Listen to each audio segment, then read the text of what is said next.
प्राचीन भारतीय इतिहास कोई आम कहानी नहीं है। ये लाखों साल के मानव विकास का एक पूरा महाकाव्य है। आज के इस विश्लेषण में हम इसी सफर पर निकलने वाले हैं, जहां हम लाखों साल की इस विकास यात्रा को बेहद स्पष्ट और क्रमबद्ध ढंग से समझेंगे।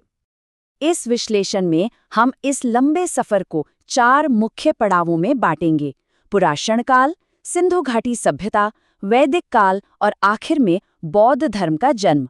चलिए शुरू करते हैं। पहला भाग है पाषाण काल, यानी इतिहास की मजबूत नींव। मानव विकास की ये यात्रा करीब 5 लाख ईसा पूर्व के पूरा पाषाण काल से शुरू होती है। हैरानी की बात है कि उस वक्त सिर्फ साधारण पत्थरों का इस्तेमाल होता था।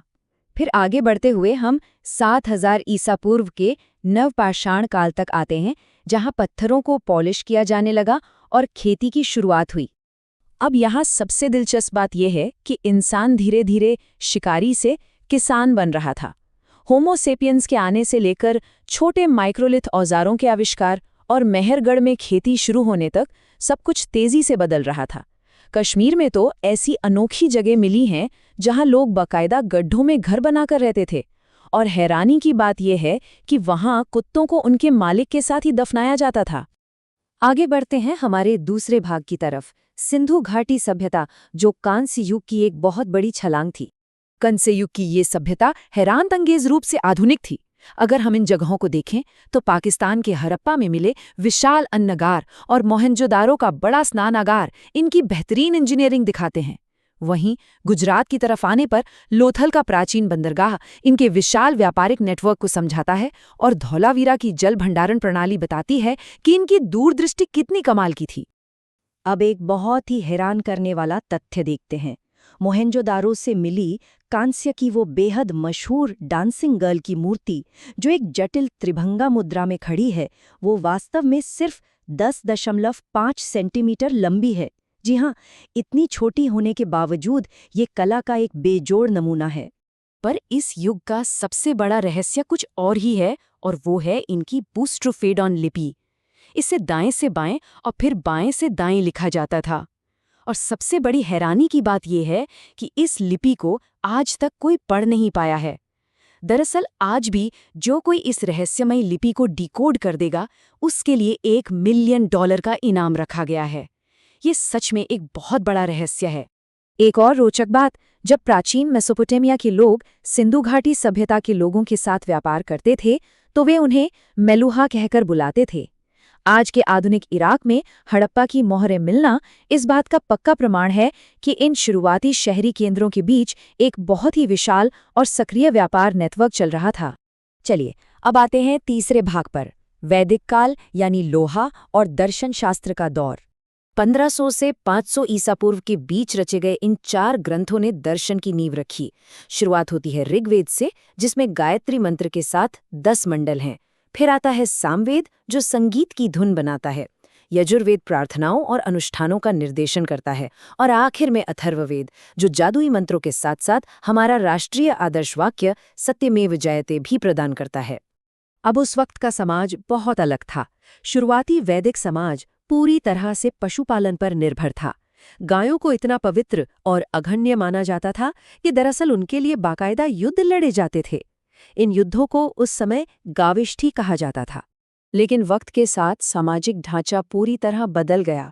जहां शुरुआती वैदिक युग एक काफी लचीला और कर्म पर आधारित समाज था, जहां महिलाओं की सभाओं में सक्रिय भागीदारी थी, वहीं उत्तर वैदिक काल आते आते वर्ण व्यवस्था जन्म पर आधारित हो गई और बहुत कठोर हो गई, और दुर्भाग्य से महिलाओं को उनके सामाजिक अधिकारों से वंचित कर दिया गया।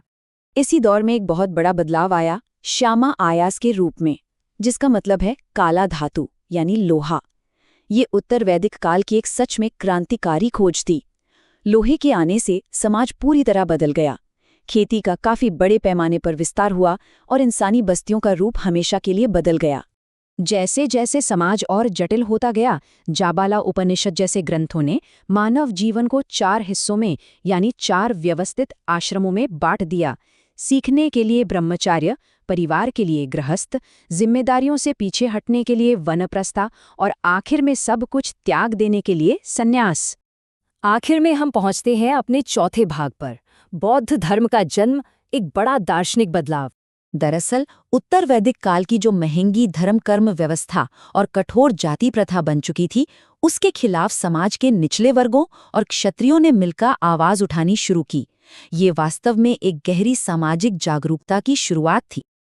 और गौतम बुद्ध की कथा इसी बदलाव का सबसे बड़ा प्रतीक बनकर उभरी।